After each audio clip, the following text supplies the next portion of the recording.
What is going on, people? Ryan Williams ASC here with a new video. How you doing, guys? It's been a very long time since I've actually put a video on this channel. Don't worry, I've not gone away. But guys, if you're new to the channel, of course, make sure you like, share and subscribe. Let me know what your thoughts are on this video, of course, in the comment section. So let's just get into it. Of course, it's been a lot of eventful stuff since the end of the season. Of course, we've had the Euros. We're currently in the transfer market.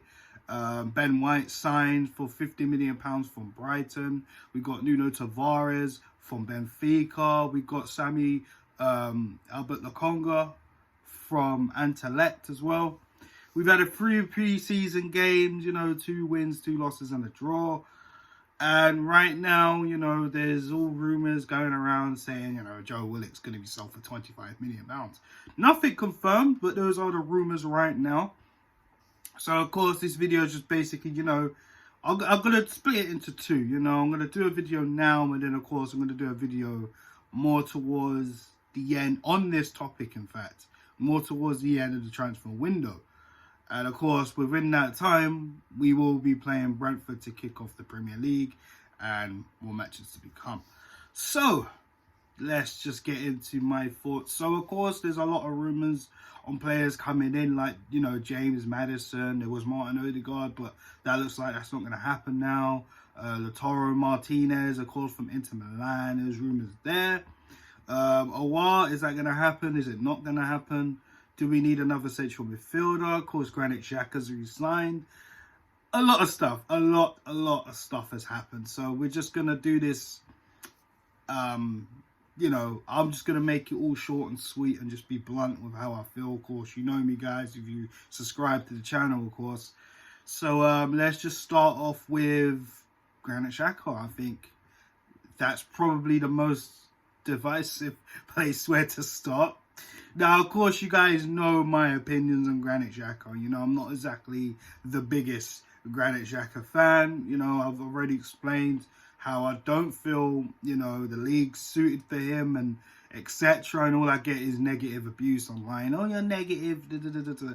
To be honest with you guys, I feel like in the footballing world, whatever you say is negative. If you don't agree with something, if you say this player is not good enough and you have your own personal opinions on it, or you're negative. A lot of that. It's a lot of that. And it's very difficult to get your points across without people just chatting rubbish. And to be honest with you, I don't really give a crap.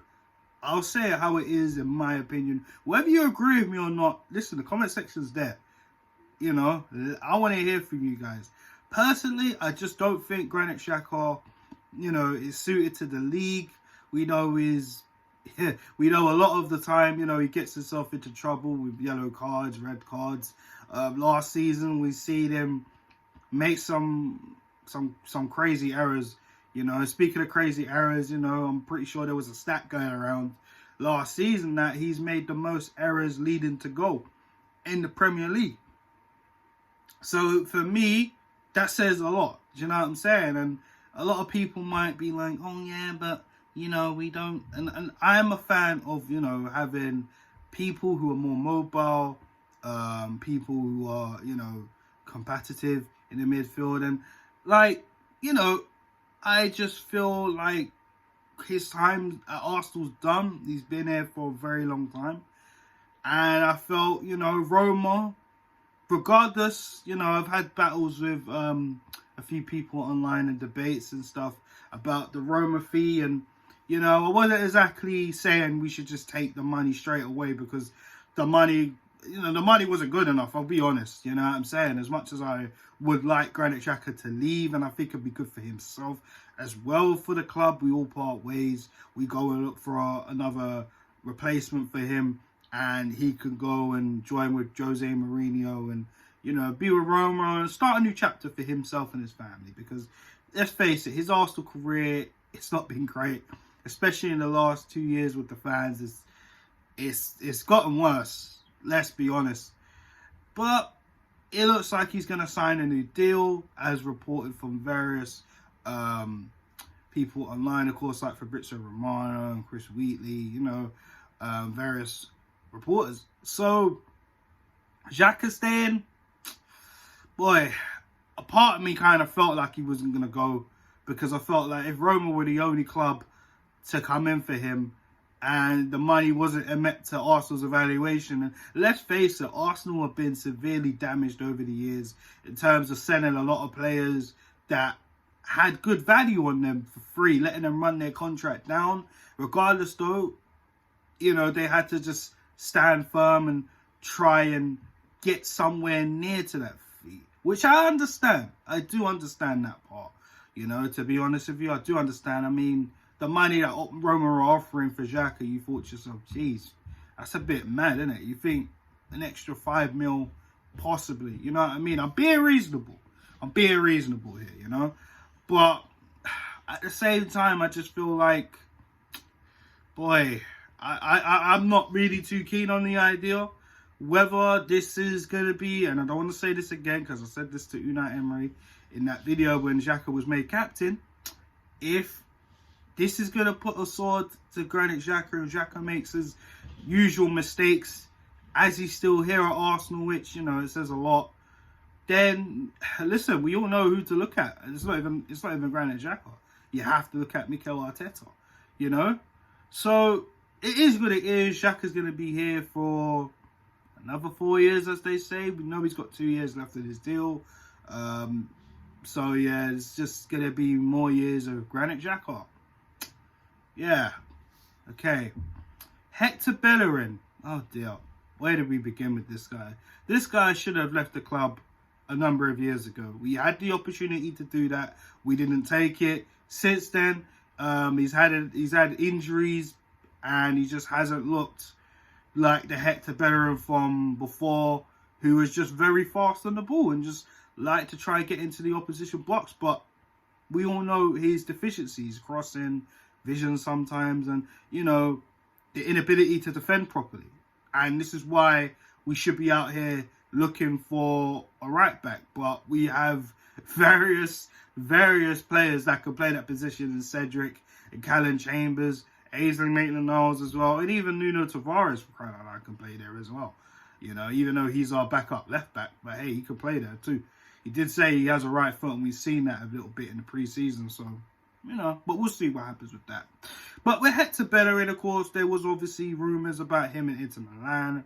Right now, nothing really has developed or advanced in that situation in current time of recording this video. Of course, there was rumours that Arsenal were going to throw him in there along with Alexander Lacazette and cash to get Lautaro Martinez. Inter Milan have rejected that. I think they're kind of on the stance, which I'm going to get onto about James Maddison in this video as well, on they want cash. But, you know, I think for me, Bellerin has to go. It's been long time calling for Hector Bellerin, to leave the club. I mean, he's actually come into Arsenal's office and actually said, he's expressed his feelings to leave the club.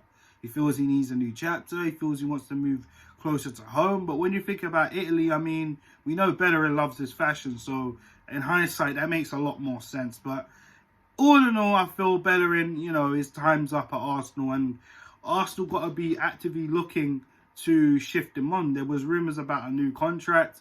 You know my feelings on Bellerin already. I've just expressed it to you guys. So at the end of the day, I look at him like I look at Granit Xhaka. They both had to go. But we understand that Xhaka's probably going to be staying. I'm not happy, but it is what it is. But Bellerin has to go. Obviously, I would love both of them to go. But if one of them goes, then fine. I'd rather Bellerin go. As much as I don't like Xhaka, and I don't really feel he can contribute to the team as much as a lot of other fans do, personally, it is what it is. I mean, it is what it is, man. I'm not saying I'd rather keep one or the other, but if one of them's gone, then fine. I mean, I'm not going to moan as much as long as one of them is gone. But it is what it is.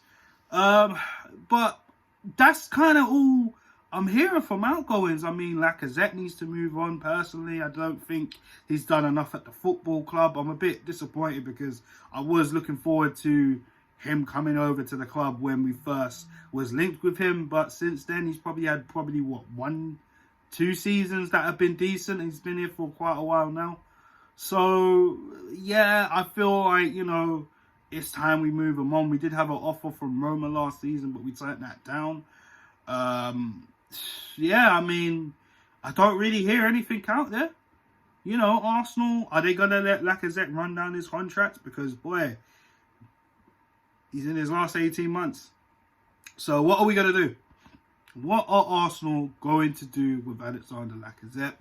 Even Eddie Nketiah, for crying out loud. I mean, Nketiah, you know, not really good enough right now, to be honest with you. I feel maybe he needs a new challenge, and, you know, he needs a team that, you know, that can build around him, or even, you know, that suits the style of how he plays. And to be fair to him, he's done pretty damn well for himself during the pre-season. He's looked way better than Aubameyang and Lacazette, our 2-star strikers. But ultimately, I think for Nketiah, he needs to better off his career. He needs to think about a move. That's just my personal opinion. Don't know about you guys on that, you know. Same for Reece Nelson. There's offers for him, though. You know, there's offers from him from, Hertha Berlin now, I'm hearing. Olympiacos won him. There's links to Crystal Palace. Of course, our Arsenal legend and Patrick Vieira is there now.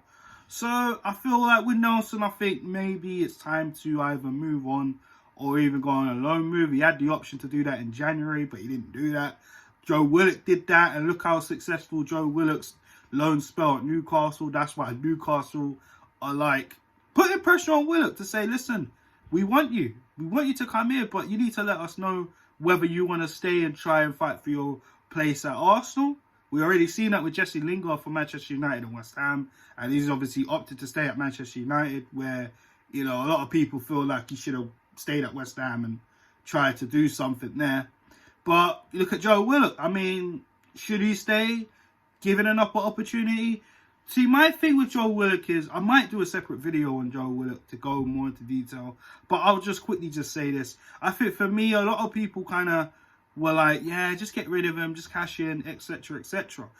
He's done a lot, and he's been here for a while. He hasn't really done much to prove himself, and I hear all those points. But the one thing I've always remained calm on, and I've said this for maybe a number of years, why hasn't Willock gone on a loan move? I mean, players have gone on a loan move. Maitland-Niles went on a loan. Smith Rowe's been on a loan twice. Reece Nelson's been on a loan. Eddie Nketiah went out on a loan. And I mean, you know, not all of them were successful. Some of them were. And I've always said this about Joe Willock. I feel he needed to go out on loan for a few years, but the club has done absolutely nothing to do that.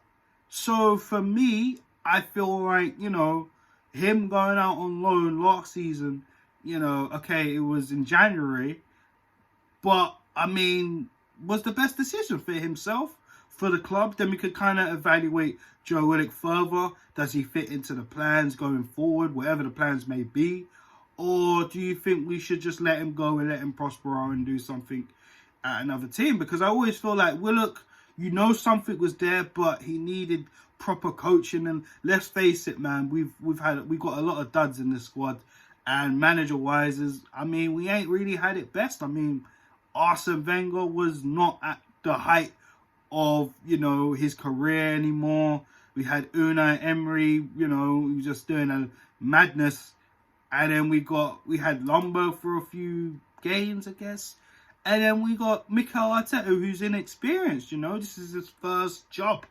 So, because of the coaching, and we know Willock's got the talent there. And look, some players, there are monopolies out there that don't get a loan move. Look at Bukayo Saka. Got a chance, took it. Now he can't be taken out of that first team, you know. Like, loan moves can work. So, and we see that with Joe Willock. He pretty much saved Newcastle from relegation battle last season, for crying out loud. 8 goals in 8 games, I'm sure the stats were, breaking Alan Shearer's record. I mean, the guy scored against big teams, Liverpool, Tottenham, you know what I'm saying? Like, Willock has got this in him, and I've said this to you guys before. I see something there. It's just, how do you get it out of him? But again, the pros and the cons with Willock staying and leaving are up for debate. I mean, we'll see how it goes, innit? Personally, I would give him another go, see how it goes. But my only issue is Mikel Arteta going to give him the freedom that Steve Bruce did at Newcastle? That's my only gripes with Willock staying and leaving. So it is what it is. We'll see what's happening with that, because I've always said there's talent there, and people will be like, yeah, but what's he done for Arsenal? And it's like, okay, but what have we done for ourselves? Let's face it. We know there's a goal scorer midfielder in him. It's how do we get it out of him? He needed that confidence, and I felt like he should have got a full season loan, because then we could even see more on how to use Willock and how Willock have become. I mean, hell, it might have just been a purple patch. We won't know, because arguably him and Jesse Lingard were the best loan English talents last season. You know what I'm saying? So we'll see, innit? We'll see. Ainsley Maitland-Niles, on the other hand, well, I think we should have really sold him at the summer. In the beginning of that window, I had no idea what the hell Arsenal were thinking, keeping him, when ultimately all he was going to do was play right back, and he expressed time and time again he's a midfielder, he wants to play midfield. He went to West Brom, didn't really have the best loan spell, was okay if that, or am I being nice? You guys let me know below in the comment section. But he's even come out and said he wants to know what's going on with his future. I respect that with Ainsley Maitland-Niles, because at the end of the day, he could have been up and down, kicking and screaming, I want to leave, I want to leave, I want to leave. But he hasn't done that, has he? No. But on the other hand, you kind of think to yourself, well, if Arsenal were a little bit more fair to him and kind of telling him, okay, this is what we want you to do, then he should have just said to the Arsenal hierarchy, Wolves want me, there's 15 to 20 mil there, let me go. Because if I'm not going to be playing in the midfield and I'm going to continuously be in a backup right back or a left back, if anything, then, you know, just take the money. And we could have done with that money. And maybe we would have stopped Emi Martinez going to Aston Villa, potentially, who knows, because obviously we're looking for a new keeper. But it is what it is. Arsenal messed that one up. So what happens with Maitland-Niles remains to be seen. There's players there that I feel need to go. Mohamed El Nani, I don't know why he's still there. The amount of mistakes he's already made in pre-season, playing it around at the back. And it's just, yeah, it just says a lot. You know, he had bits and pieces of a good showing last season, but ultimately he's another one that has been here for far too long. Rob Holding, on the other hand, also, I mean, they signed into a new deal in January. I don't know. There was a lot of ifs and buts and harring and oohing about Rob Holding throughout the season. Personally, you know my feelings on Rob Holding. I've said he's not good enough. We just brought in Ben White. You know, Saliba's out on loan again. And we'll touch on that in another video. So, I mean, they could have just shifted Rob Holding, but they decided to give him a new contract in January. Who knows? Maybe the end of the season, if Arteta's still here or not, depending on how we do, will he still be here too? Or who knows? Who knows? I mean, Arsenal need to make some serious money and need to start selling players. That is the main issue into try and bringing in more players, because like I said, we've only brought in 3 players and we spent what, 70 mil plus? That's about it.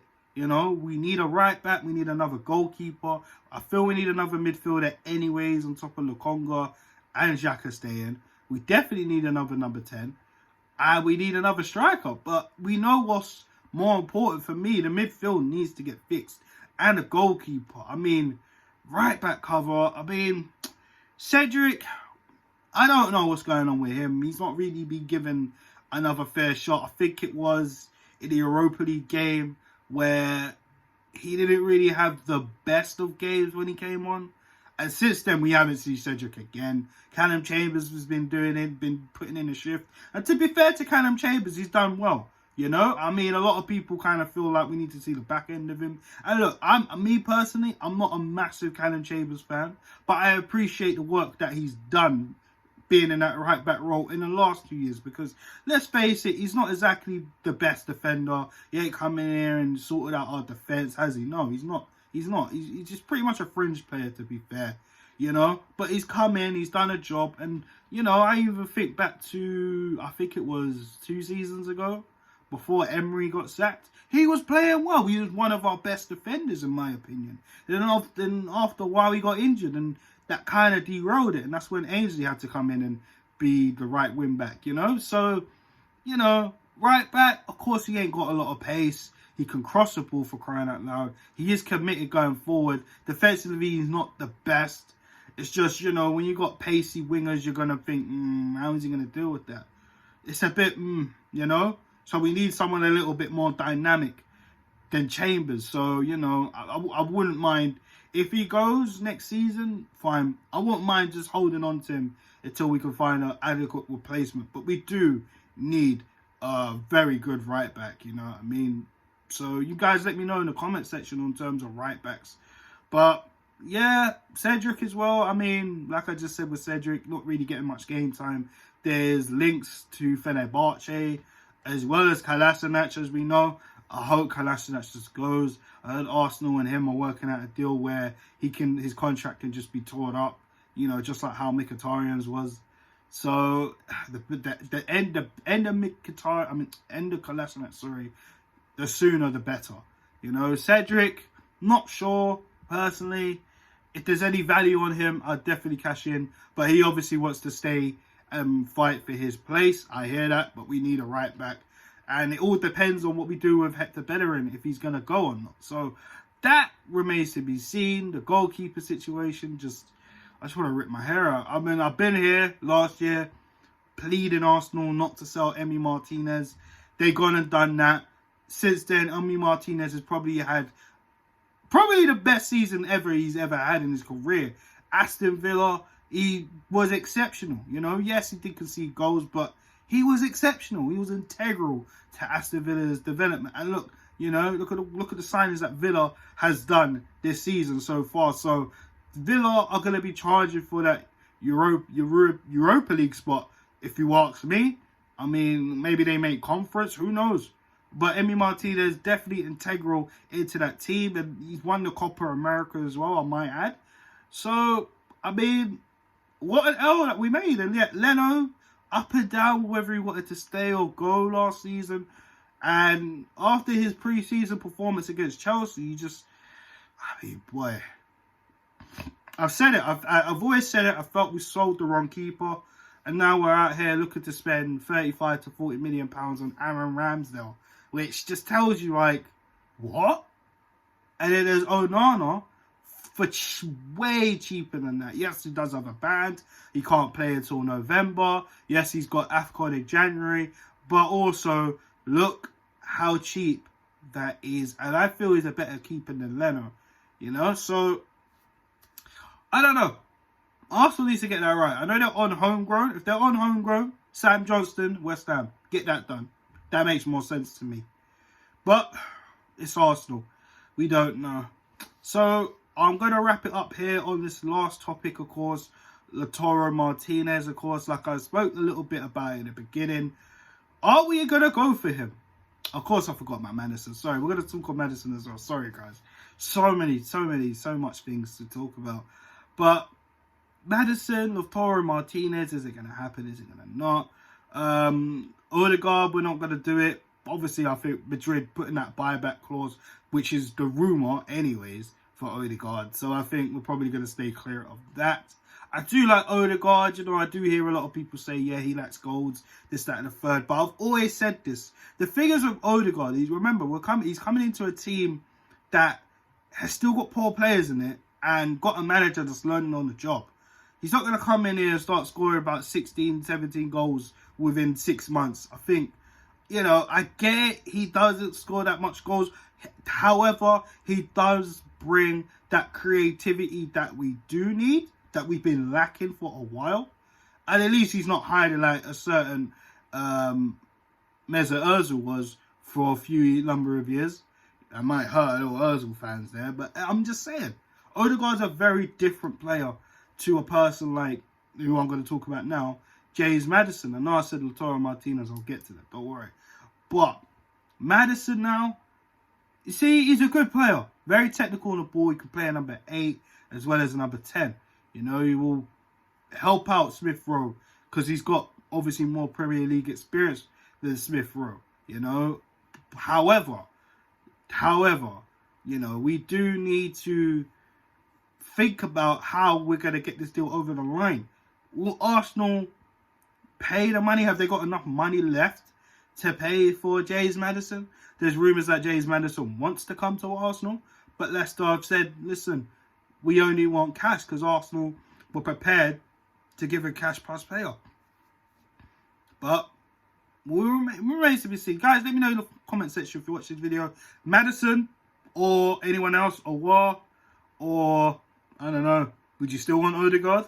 Let me know below. Let me know below. I'm interested. Me personally, I wanted Maddison here a very long time ago.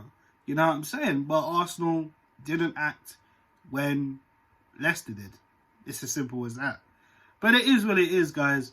And yeah, like I said with Lautaro Martinez, sticky situation we find ourselves in. Now, of course, there's nothing advanced. It was just an inquiry, and I think a lot of people got carried away. However, you know, we know Inter Milan need money. Then comes in Chelsea, trying a bid to get Romelu Lukaku. Of course, we look at Chelsea's team. They got the pieces there. They are the European champions. And let's face it, they need a proper number 9. Timo Werner is just not it. You know, Kai Havertz seems to be working out in a minute, but they want an out-and-out striker that can probably guarantee them 20 goals a season. Now, going back to Lukaku, who is somebody they had on their books, and of course, it didn't really work out for him. And of course, he went to other clubs like Everton, West Brom on loan. He went to Manchester United. And, you know, he ultimately ended up going into Italy and probably having one of the best seasons in his career. Next to that season, he won the Golden Boot at Everton.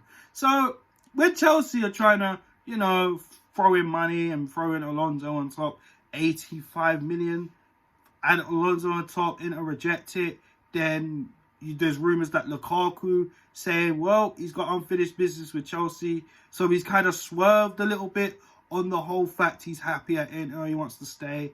So he hears Chelsea, he's like, I might do that. What does that say for the chances of getting Lautaro Martinez? Now, of course, we know Lautaro Martinez wants some more money, but Inter have no money to do that for him. Of course, they did sell Achraf Hakimi earlier in the window, but what does that say? I mean, does that dim our chances now? Because I can't see Inter Milan generally selling both Romelu Lukaku if Inter accept the bid, because Chelsea are trying to come back with 100 mil plus with Alonso. And then Lautaro Martinez, we're here at 65 million. They'll be listening up from that. So, I don't know. I genuinely do not know what to think on that one. That one is a very, very sticky situation there for Arsenal. But of course, you know, they need to shift their players first. It's all good looking at Maddison, Lautaro Martinez, etc. But guys, we need to start shifting the rest of the deadwood. So for me, I'm just going to wrap it up on this and say, let's just hope that Arsenal start to move players off the wage bill, clear some of that deadwood. You know, El Nene, Cedric on that deadwood list. You guys let me know. Obviously, Holden ain't going to go anywhere. Maybe that performance the other day made Arteta see a little bit sense, like, oh, maybe I effed up on that contract. Who knows? Willian, what the hell are we going to do with Willian? We're stuck. We're stuck with Willian. We're stuck with that guy. I mean, you know, Fabrizio Romano was saying how Willian wants to leave, this, that, and the third. Arsenal want him to go as well. But the wage packet, his demands, this is the problem. This is the problem. We should have never gone anywhere near Willian. If you remember my video over a year ago, and I said, yeah, I'm not really happy with it. He probably could help the youngsters who are wingers because of his experience. But since then, it's just been a travesty. But yeah, guys, I'm going to wrap it up here. If you like this video, please make sure you like, share, and subscribe. Let me know your thoughts in the comment section as well. I'll be back making another video talking a little bit more about Joe Willock and that situation if anything else does develop. So, guys, I'm back. I will be making more videos soon. Have a good afternoon. Peace.